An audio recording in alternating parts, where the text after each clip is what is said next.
Vamos começar. Vamos iniciar nosso tempo juntos com uma palavra de oração, pedindo a direção de Deus.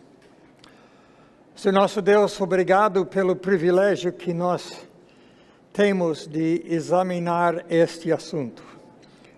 Sabemos que é um assunto muitíssimo importante para nós mesmos e também para as pessoas que estão em nossas igrejas. E ajude que nós podemos entender o que a Tua palavra diz a respeito de santidade dentro das nossas igrejas. Por isso nós te agradecemos em nome de Jesus. Amém. Nós temos um problema em nossas igrejas hoje em dia. Eu acho que é um problema que não é novo. Eu acho que é um problema que tem sido um problema desde o tempo de apóstolo Paulo e Pedro, que as pessoas que recebem Cristo e começam seu andar pela vida cristã, trazem para dentro desta nova vida muita bagagem da vida antiga. Como que pode viver agora, que é uma pessoa salva, que corresponde com o que Deus quer. Agora, alguns de vocês estão procurando, eu acho que é a página 86. É onde vamos começar e dali vamos ver o que vamos dar. Eu vou tentar condensar nesse pouco tempo que a gente tem, eu acho que 4 ou 5 mensagens que eu preguei na minha igreja, então não vai ser muito fácil. Aí eu, logo no começo também vou dizer que algumas das ideias, ou talvez uma parte do esboço básico, não é original comigo. Eu li algumas coisas que eu gostei de livros escritos por Warren Wiersbe, eu acho um dos grandes expositores da palavra de Deus hoje. Um expositor que tem muita criatividade, muito mais do que eu.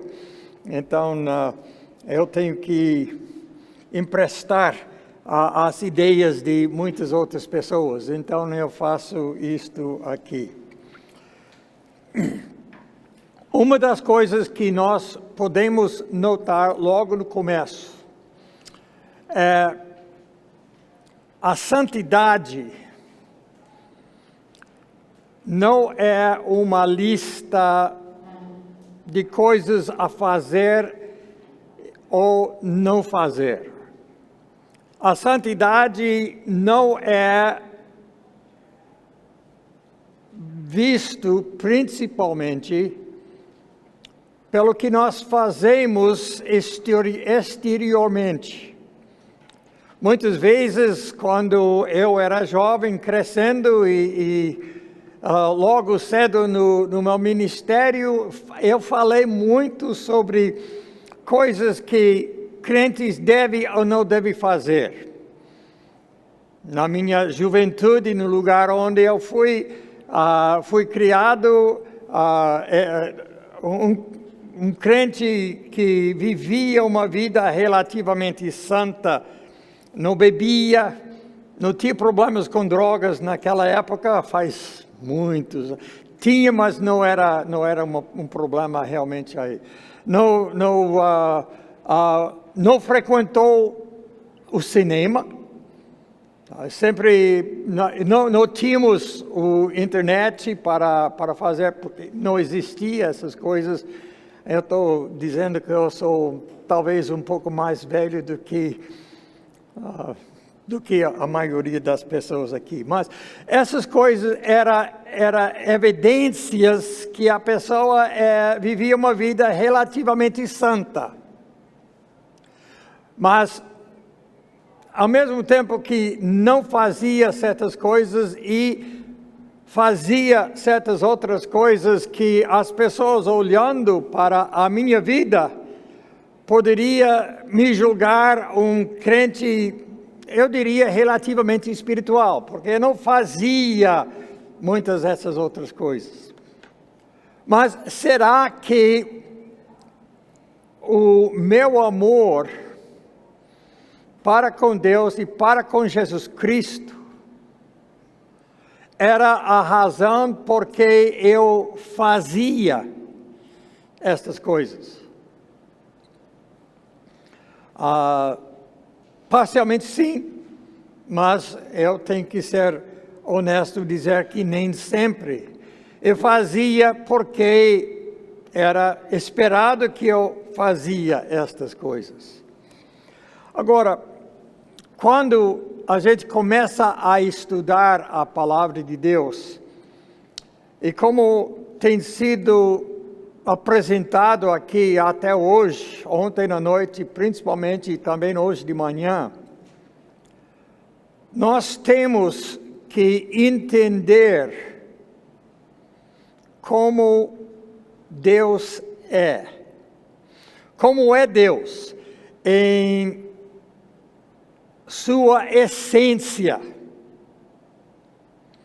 através de seus atributos, através da maneira que Ele é apresentado para nós na palavra de Deus. Porque a ordem é sede santos, porque eu sou santo. Então, nós temos que entender como Deus é santo,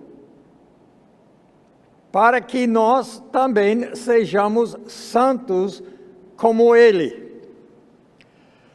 O apóstolo Paulo faz esta muito bem na carta que ele escreveu para a igreja em Colossos.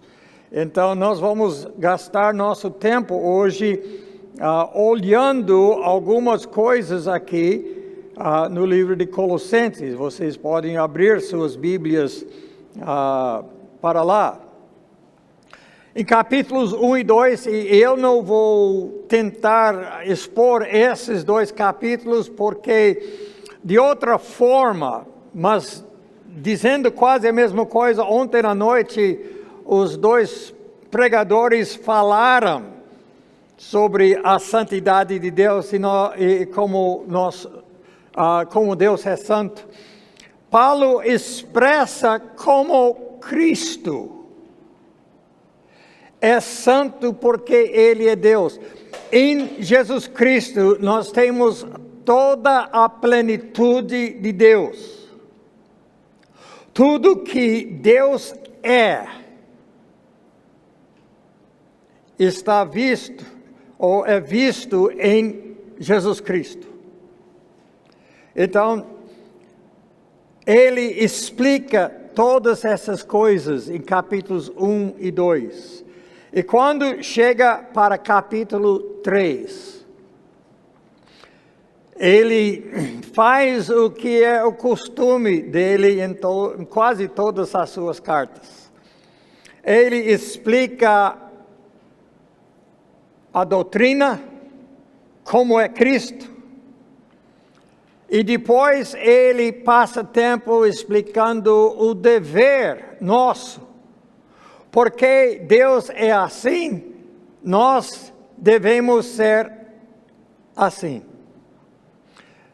Essa é claro, especialmente em cartas como Romanos, em Efésios, e também em Colossenses. E ele começa capítulo 3 de Colossenses com a palavra portanto, ligando o que ele vai dizer nos próximos versículos com o que ele acabou de dizer. Porque Cristo é assim. Nós temos que fazer assim. E ele começa aqui, se eu posso ver essa não está,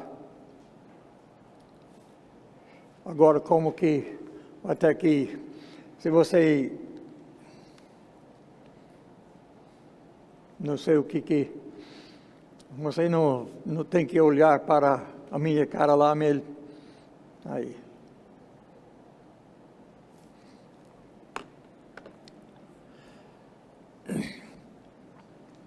Ele começa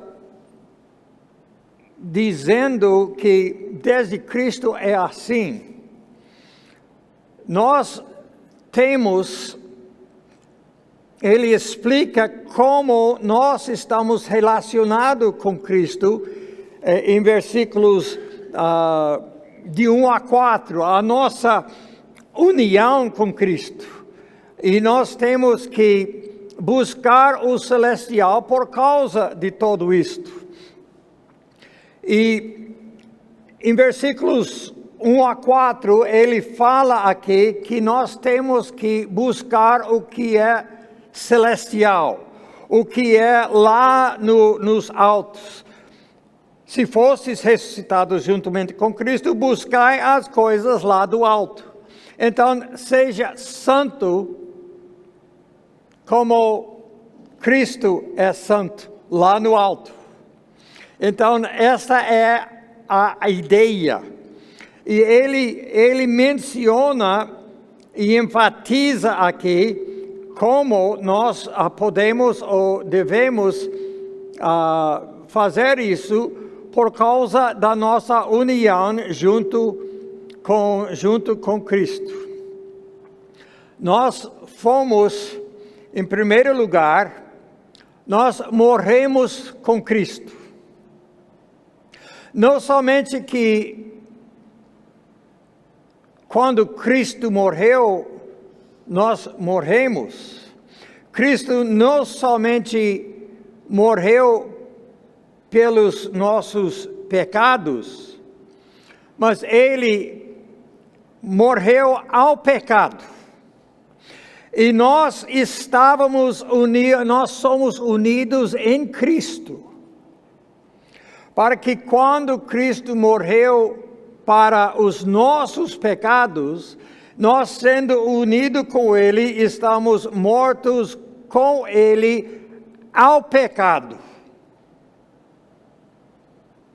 Então, a nossa relação com Ele diz que as coisas da terra, as coisas terrestres, as coisas do mundo, nós já morremos para estes, porque nós morremos em Cristo, nós somos mortos em Cristo. Depois, ele fala em versículo 4, que nós somos vivos em Cristo. Quando Cristo, que é a nossa vida, nós falamos sobre a nova vida que nós recebemos quando recebemos Cristo. Esta nova vida não é algo para o futuro. É a vida que nós recebemos naquele momento que nós colocamos a nossa fé em Jesus Cristo e recebemos a salvação, o perdão dos pecados, recebemos essa nova vida e é para viver esta nova vida agora em Cristo. Porque esta ideia de salvação, a coisa maravilhosa dela é que estamos unidos com Cristo. Estamos em Cristo. E é um estudo maravilhoso de examinar como Paulo usa esta frase, especialmente no livro de Efésios, mas também em Colossenses, quando ele fala que nós recebemos todas as bênçãos espirituais em Cristo. Verifique tudo que tem, porque estamos em Cristo. Então, nós vivemos em Cristo. Quando Cristo ressuscitou, nós estávamos em Cristo.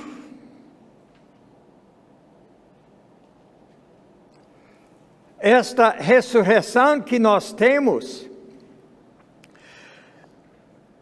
é algo que, para nós dar aquela certeza de vida eterna.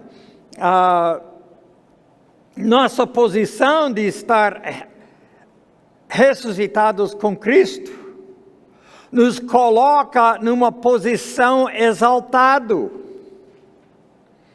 Não é alguma coisa que nós temos que trabalhar para alcançar, porque a nossa posição é em Cristo ressuscitado, exaltado. Continuando em versículo 3, ele diz que nós somos escondidos em Cristo, porque morrestes e a vossa vida está oculta juntamente com Cristo em Deus. Pensa sobre isso. Estamos ocultos, escondidos em Cristo. Nós não mais pertencemos ao mundo, mas a Cristo. Os recursos da vida que nós podemos desfrutar estão em Cristo. E nós lutamos para entender esta. Mas é muito importante que faz isso. Mas uma das coisas que eu acho muito interessante é que nós somos glorificados em Cristo. Nós falamos sobre o fato que nós seremos glorificados quando Cristo voltar. Mas há um aspecto que já estamos glorificados. E a Bíblia diz que quando Cristo voltar, voltaremos com Ele em glória. Eu sei que essa segunda vinda e o arrebatamento, nossos corpos ainda não foram glorificados, mas nós estamos glorificados porque estamos em Cristo. A nossa união com Cristo faz esta uma realidade. Então, por causa da nossa união com Cristo, em Cristo, nós temos uma vida santa como Cristo viveu para viver. Agora, como que esta acontece? Como que nós podemos fazer todas estas coisas? Como que nós podemos mostrar esta santidade que Deus tem dado para nós? Essa reconhecemos que é a nossa posição. E nós temos que viver de modo que a nossa prática, o que nós fazemos dia após dia após dia, corresponde com a posição que nós temos. E esse processo é santificação. Agora, como que nós fazemos isso?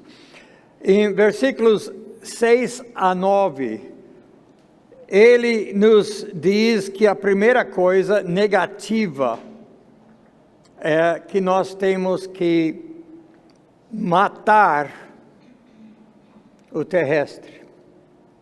Parece que alguma coisa... tá bom.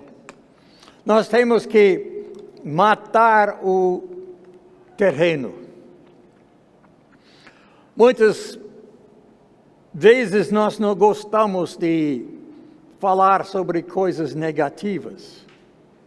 Ninguém gosta de ouvir, você tem que mudar, essa é alguma coisa que não serve mais na sua vida. E ele diz aqui, fazei, pois, morrer a vossa natureza terrena. E essa expressão, fazer morrer, significa matar. O que acontece quando alguém mata uma outra pessoa ou um animal? O que foi morto não age mais. Então nós temos que matar a nossa natureza terrestre. A nossa natureza com que nós nascemos. E ele explica em termos bem claros o que quer dizer matar o terreno. Nós temos que matar prostituição. Nós temos que matar impureza. Nós temos que matar paixão lascívia, desejos malignos. Todas essas coisas tratam da área de sensualidade. Nós temos que simplesmente deixar essas coisas que fazem parte da nossa natureza terrena inoperante.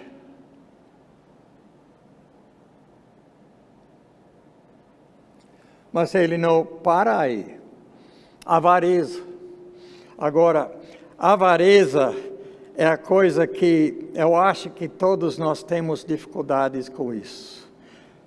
E esses pecados sensuais que já estão mencionados, essa avareza é idolatria.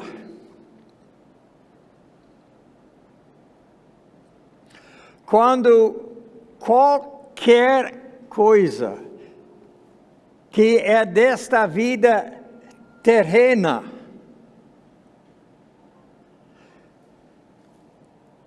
leva-nos a querer isto mais do que Deus,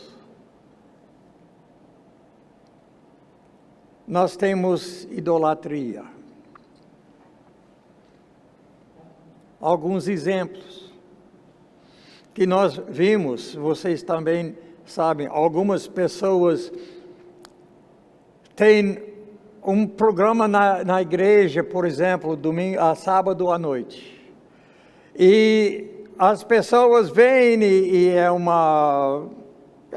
um tempo de festividade, alguma coisa que todo mundo gosta.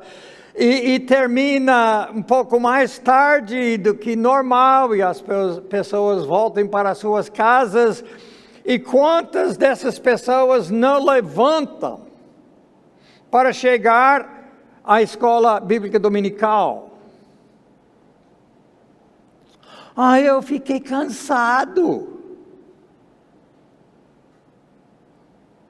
Essa se torna um ídolo. O seu conforto ou falta de sono se torna mais importante para resolver do que chegar para louvar a Deus, para aprender de Deus. Tem mais que não pode ir para a igreja porque tem um filho. Pensa mais sobre seus filhos do que pensam sobre Deus. Homens que pensam mais sobre seu trabalho ou sobre algum tipo de prazer. Quantos faltam num culto para ir assistir um jogo de futebol? Ou fica em casa para assistir pela televisão, alguma coisa. Esses são exemplos bem claros. Nós desejamos essas coisas mais do que nós desejamos a Deus. Esses são só exemplos claros que a gente poderia falar. Mas ele não parou só com isso. Ele começa agora a mencionar certas coisas que nós fazemos da nossa natureza, que até não consideramos talvez tão ruins, ou nem consideramos como pecado, ou nós consideramos, como um autor diz, pecados santos, pecados respeitáveis. Nós ficamos com ira. Estamos dirigindo o nosso carro. Alguém corta em nossa frente. Nós temos que frear rapidamente, bruscamente, para não bater. Qual é a nossa reação? Há uma reação imediata de ira. Por que ele fez isso?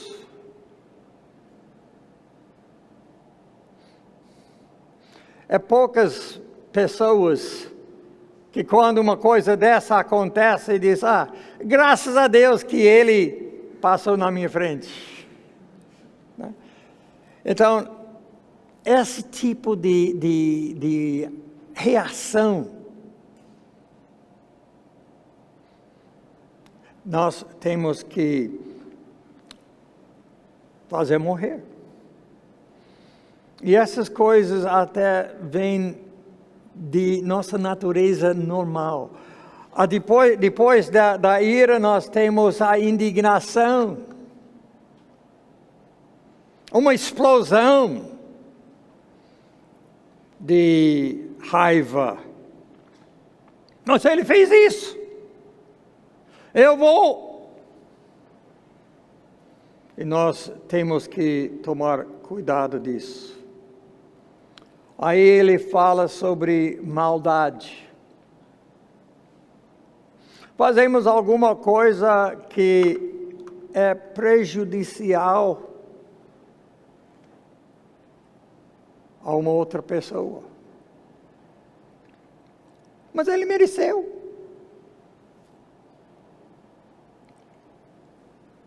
Muitas vezes nós fazemos, às vezes fazemos coisas assim e dizemos, estava só brincando com ele. Estas coisas são coisas que nós temos que fazer morrer. Maldade, maledicência é o uso de difamação. E ninguém faz isso não, né? Nós nunca chegamos de uma conferência como esta e diz, todos eles estavam tão bons, nós fazemos nossas críticas às pessoas. Ele pregou, a mensagem dele foi boa, mas... E aí... Não é só chegar como família em casa depois e comer pastor assado. Né? Não é só isso. É só falar alguma coisa que rebaixa uma outra pessoa. E quando nós fazemos coisas que alguém falou que é bíblico, e nós tentamos criticar alguma coisa do que falou, tentando dizer, mas Deus diz isso, mas não quis dizer, Ele quis dizer. Não fazemos isso. Maledizentes. E essa é blasfêmia contra Deus. Então, nós temos que fazer isto morrer. Linguagem obscena. E um dos 10 mandamentos é não usar o nome de Deus em vão. Eu acho que todo mundo aqui iria concordar. Nós não devemos usar o nome de Deus em vão. Mas quantos de nós fazemos isto?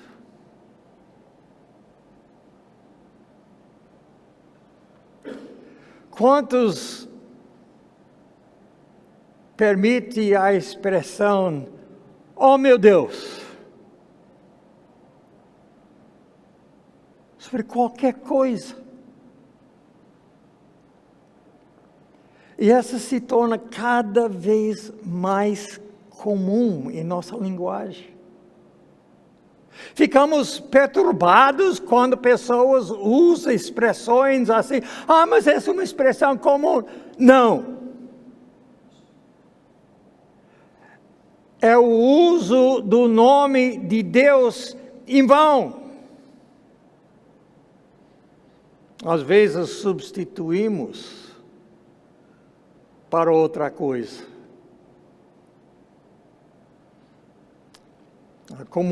Talvez a frase mais comum que faz isso hoje em dia é Nossa Senhora.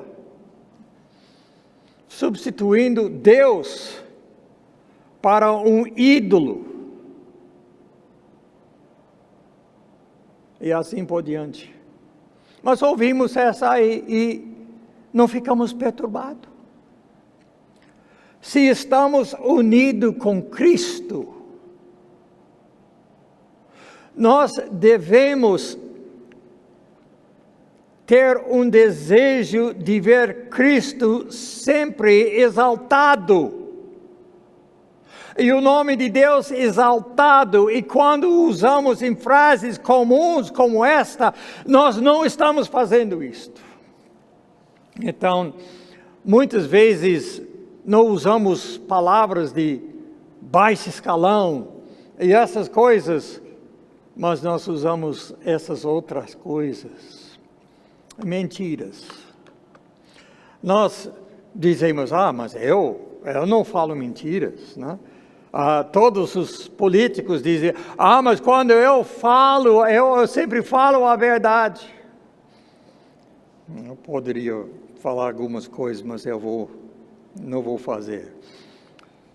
Mas quando nós nos encontramos, pastores reúnem. Como está indo a sua igreja?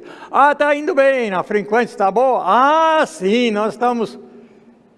E realmente a frequência, e nós medimos pela frequência da igreja. Eu nunca vi na Bíblia, um julgamento que uma igreja foi boa porque teve um grande grupo de pessoas e estava crescendo. É claro que no livro de Atos a igreja cresceu. Mas essa era a igreja normal. Uma vez que você passa Atos capítulo 6, a Bíblia não fala sobre grandes números. Não menciona que a igreja de Éfeso foi maior do que a igreja de Colossos.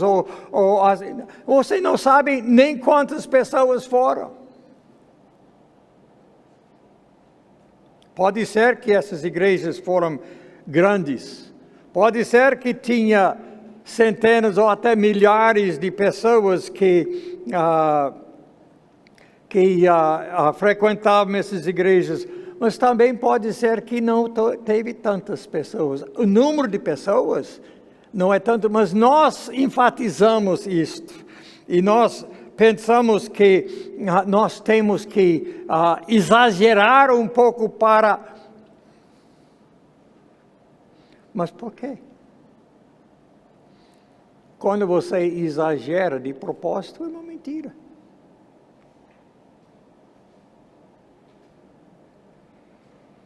Nós temos que fazer morrer mentiras. Você pode ver que quando eu aponto o dedo, eu tenho 3 que estão apontados para mim. Porque estou falando para mim também. Nós temos que cuidar dessas coisas. Então, nós temos que fazer morrer. Depois de fazer morrer todas as coisas assim, nós temos que fortalecer o que é de Cristo. Veja o que diz versículos 10 e em diante. Eu estou aqui lutando com essa porque tive algum problema com... Eu e a tecnologia somos amigos, mas tecnologia fica desse lado, eu fico desse lado e ficamos separados muito. E eu não tenho meu neto aqui para me salvar, para fazer as coisas assim, né? Então, nesses versículos aqui, nós temos que fazer ou fortalecer o que é de Cristo. E deixe-me ver se eu posso achar o meu lugar aqui mais uma vez.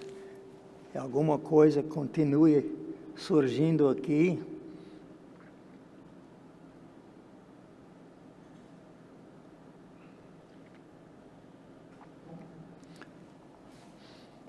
Vamos ler esses versículos.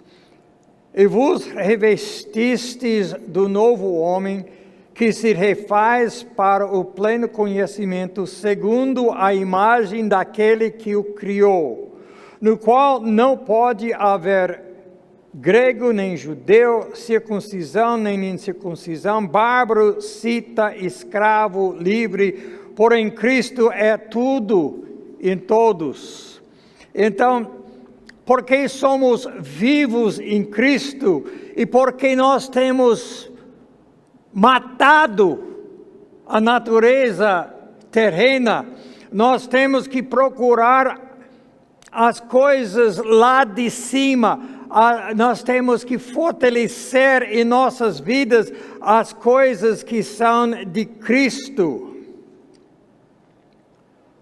Os verbos traduzidos despistes e revestistes, em versículos 9 e 10, indicam uma ação que acontece uma vez por todos. Nós temos que tirar uma vez por todas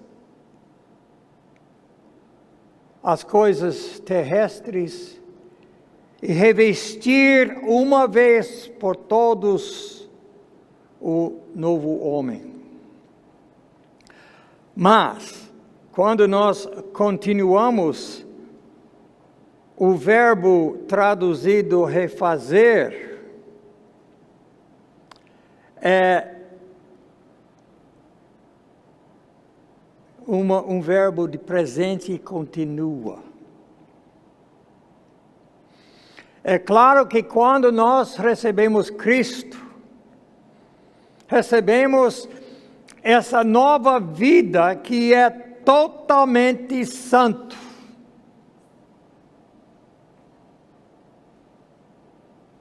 Mas nós temos dificuldades de viver totalmente santos. Nós temos um novo homem, somos novas criaturas, mas nós temos que fortalecer as coisas antigas. O crente tem uma vez por todos o homem novo, mas tem que fazer em prática algumas das coisas que são novas para fortalecê-los. Nós temos que praticar. Paulo disse para Timóteo que nós temos que fazer ginástica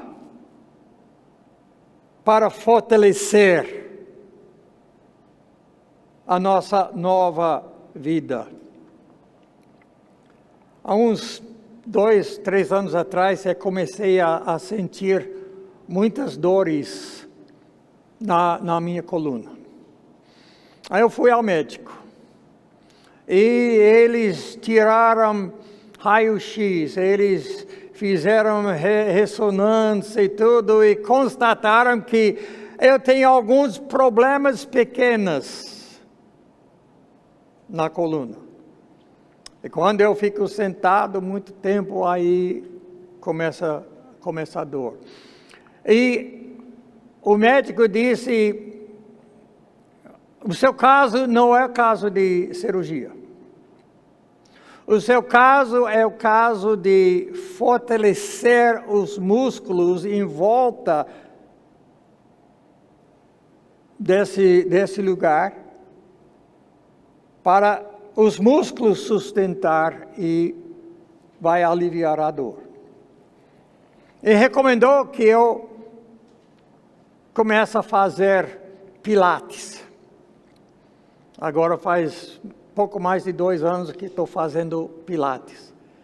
Aí eu comecei a fazer 3 vezes por semana. Eu faço os exercícios e tal e tal. A primeira semana eu não senti nenhuma diferença. O primeiro mês eu não senti nenhuma diferença. Passou 3 ou 4 meses e eu realmente não sentia muita diferença. Teve dias quando não era tão ruim, outros dias quando era igual. Mas eu percebi no começo desse ano, depois de fazer isso por mais de 1 ano, que aquela dor que eu sentia não estava tão forte. Teve dias, quase todos os dias antes, quando eu acordava de manhã e teve que levantar, eu levantava assim, mal conseguia me aprumar. Porque eu tinha tanta dor. Agora eu levanto todo dia de manhã, menos hoje. E não sinto dor. Mas ontem eu passei 6 horas sentado no carro. E depois, quanto tempo aqui ontem na noite? Então, eu estou tendo um pouco de refluxo de ontem. Mas não era tão grave como eu sentia. Por quê? Porque através desses exercícios, eu estive fortalecendo aqueles músculos. E eu tenho muito menos dor. Mas não aconteceu de um dia para o outro, não. E a nossa vida cristã é a mesma coisa. Às vezes nós não sentimos nenhuma mudança. E nós recaímos fazendo as mesmas coisas que estamos tentando não fazer. Mas com a prática e o exercício, estaremos fortalecendo o que é de Cristo e aquela nova natureza que nós temos que desenvolver.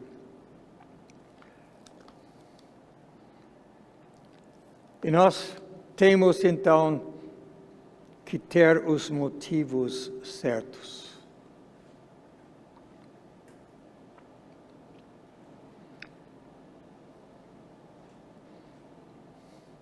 Versículos 12 a 17. Esta completa a exortação de Paulo, que nós, para sermos santos, nós temos que continuar esta ilustração de despir e vestir, para que nós fazemos com as razões e os motivos certos. A ênfase aqui são os motivos por que nós fazemos o que fazemos. Em versículos 12 a 14, ele diz: revesti-vos, pois, como eleitos de Deus, santos e amados, de ternos afetos, de misericórdia, de bondade, de humildade, de mansidão, de longanimidade. Assim, nós recebemos tudo isso.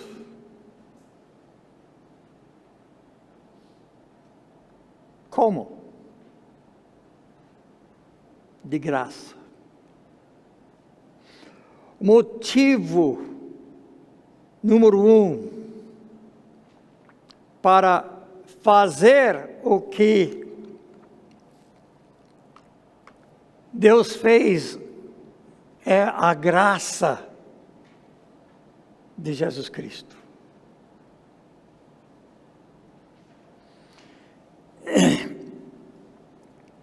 Nós somos eleitos por Deus. Não vou entrar mais nisso. Ele simplesmente diz que nós somos eleitos de Deus. Nós somos santos. Nós somos amados. Nós temos recebido os afetos de misericórdia de Deus, da bondade, da humildade, de mansidão, de longanimidade. Esses são os frutos do Espírito Santo. E tudo isso nós recebemos de graça.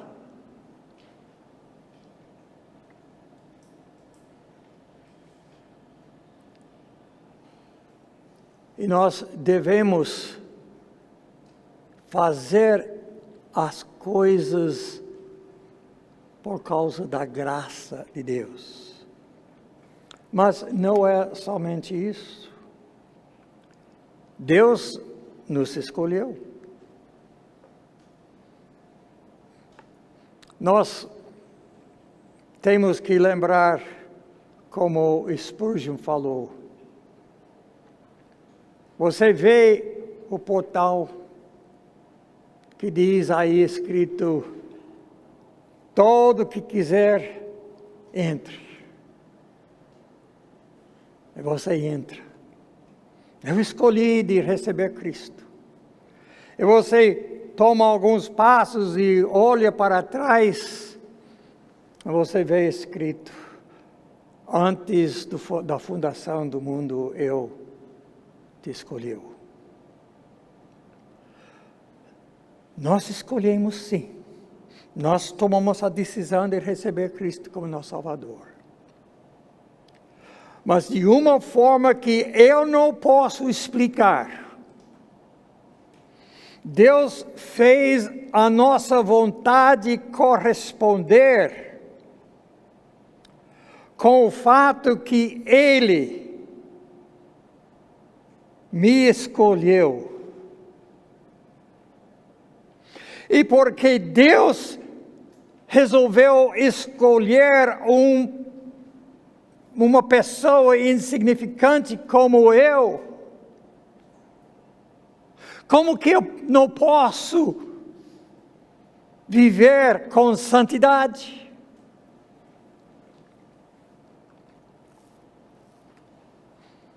Deus nos separou. É isso que Ele diz, que Ele nos separou. E Ele nos separou para Ele. Porque temos confiados em Cristo, somos separados do mundo. Somos separados para o Senhor. Nós somos as mesmas pessoas, pertencemos a um outro mundo. Somos cidadãos dos céus. E por causa disso, nós devemos viver desta maneira. Também no versículo 2 nós notamos que Deus nos ama. Amados, Deus me amou de tal maneira que Ele enviou seu Filho único para resolver meu problema de pecado. Jesus morreu na cruz por mim, porque Ele me ama.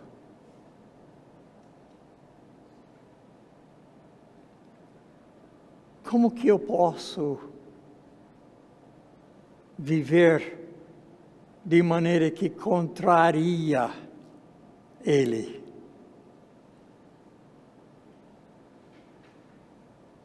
Existe outro motivo mais forte do fato que Deus nos ama? Ele perdoou todos os meus pecados. Vocês sabem como é difícil perdoar. Eu já ouvi pessoas dizer, eu nunca conseguiria perdoar aquela pessoa. E é difícil. Mas imagine Deus, o santo, santo, santo Deus. O Deus que é tão santo que não pode mirar o pecado.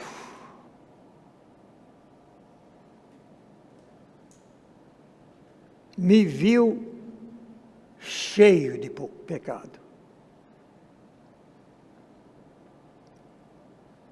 E perdoou todos. Não existe um pecado sequer que eu cometi que Deus não perdoou.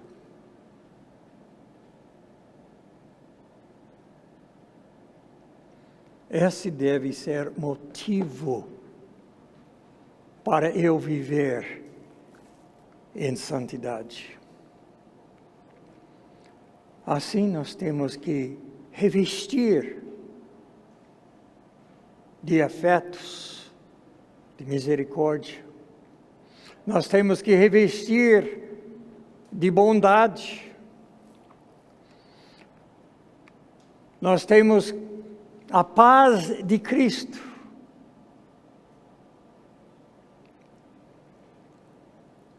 Imagine esta paz que Deus nos deu.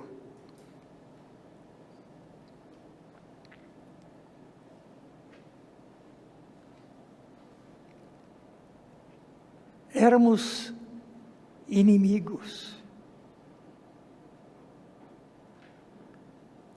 Deus não se fez inimigo nosso. Nós nos fizemos inimigos de Deus. Quando nós rebelamos contra Ele. E todos nós nascemos rebeldes. Pensando só em o que eu posso ter. Essa era o motivo do pecado de Adão e Eva. Eu posso ser como Deus, pensou Eva. Eu não acho que é tão ruim. Ela me deu, eu comi. Eu também, talvez. Mas se tornou rebeldia. E desde a infância, todos nós mostramos essa natureza. Mas Cristo nos deu a sua paz. Nós temos paz com Deus, porque não estamos brigando mais com Ele, não estamos rebelando mais contra Ele.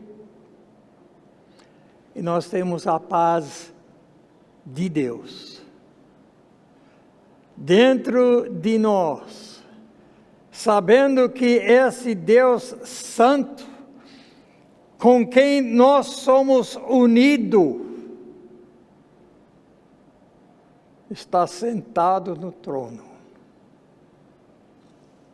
controlando tudo, não permitindo que nenhuma coisa acontece que não é bom para mim. Essa paz de Deus. Isso não quer dizer que eu não vou ter dificuldades. Mas quando eu tenho, eu não passo por ele sozinho, não. Porque eu estou em Cristo. E quando eu passo por uma dificuldade, Ele está comigo passando, me fortalecendo, me dirigindo e me purificando e me fortalecendo. Então, esta é a paz de Deus. E tudo isso que nós temos é a palavra de Deus. A palavra de Deus é nosso guia. Ele não disse, vive santo. Mas ele disse, a palavra deve habitar em vocês ricamente, porque essa lhe instrui, essa lhe aconselha, essa lhe dá sabedoria. E assim você, sabendo tudo isso, pode louvar a Deus com salmos, hinos e cânticos espirituais, com gratidão no vosso coração. Então, quando estamos agindo baseado na palavra de Deus, nós vamos viver vidas santas. É motivo. Por que eu me levanto todo dia de manhã para fazer a leitura da palavra de Deus? Porque eu quero saber o que Deus tem para mim hoje.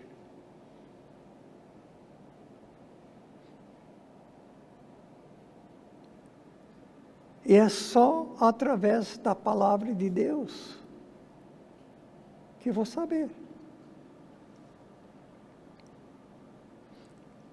Então, eu tenho que deixar Deus falar comigo.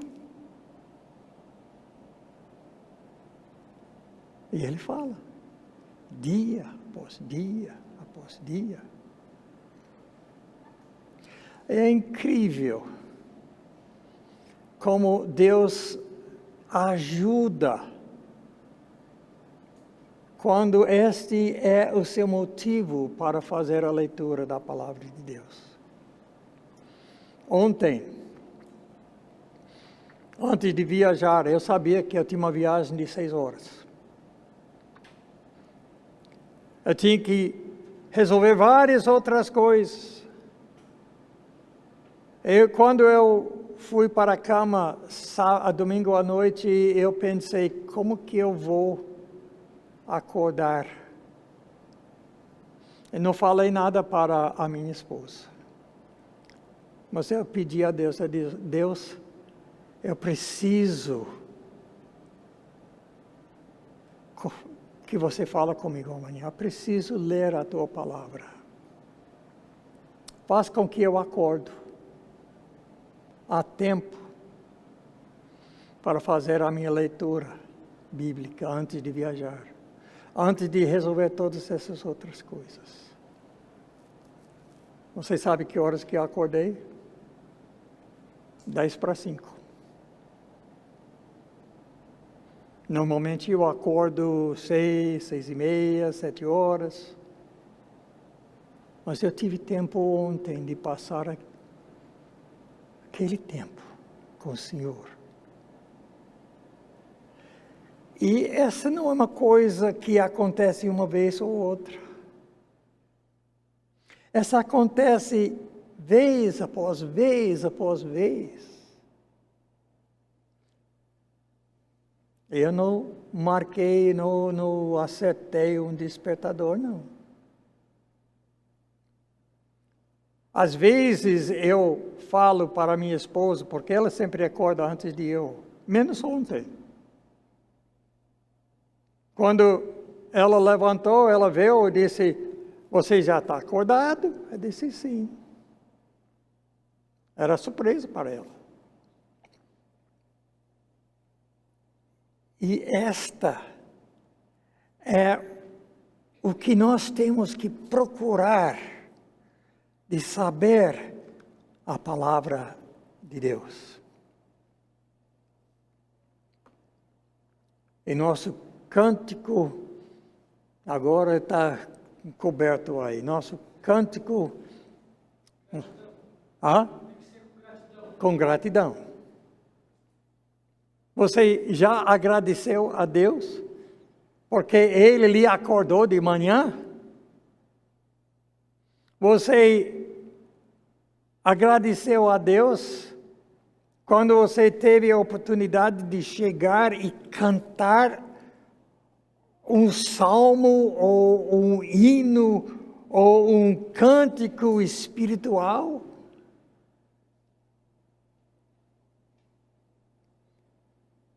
Gratidão, que talvez seja uma das coisas mais difíceis para nós hoje em dia.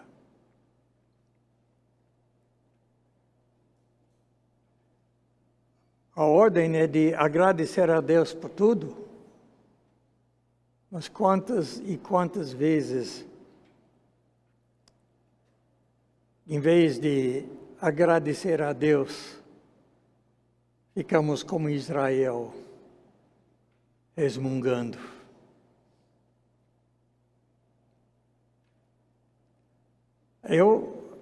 Alguns anos atrás, Deus começou a me ensinar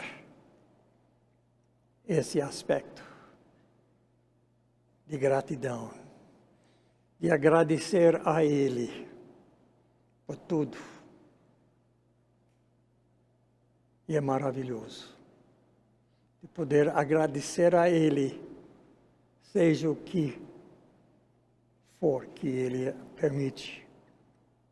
E em versículo 17, e tudo que fizerdes, seja em palavra, seja em ação, fazei-o em nome do Senhor Jesus.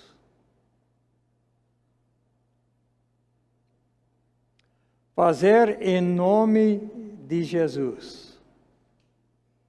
Em nome de Jesus é mais do que uma frase que nós devemos colocar no final de uma oração. Em nome de Jesus quer dizer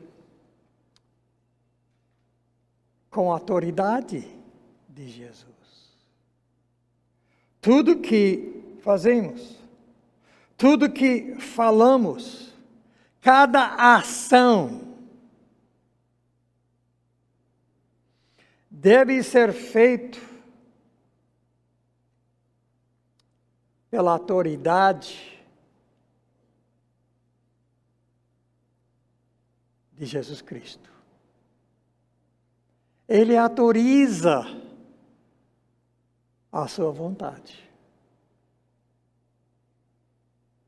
E através de tudo isso vem tudo que é necessário para viver. Então, a maneira que nós podemos ter santidade em nossas igrejas, a maneira que nós, como pastores e esposas de pastores, podemos promover a santidade em nossas igrejas, é apresentar Jesus Cristo. Como Ele é, o que Ele fez, como Ele dirige. E se todos os membros da nossa igreja viviam desta maneira, nossas igrejas estaríamos vivendo em santidade. E esta é a vontade de Deus por cada um de nós. Não sei quanto tempo, acho que o tempo quase acabou, mas talvez deixei uma pergunta ou outra para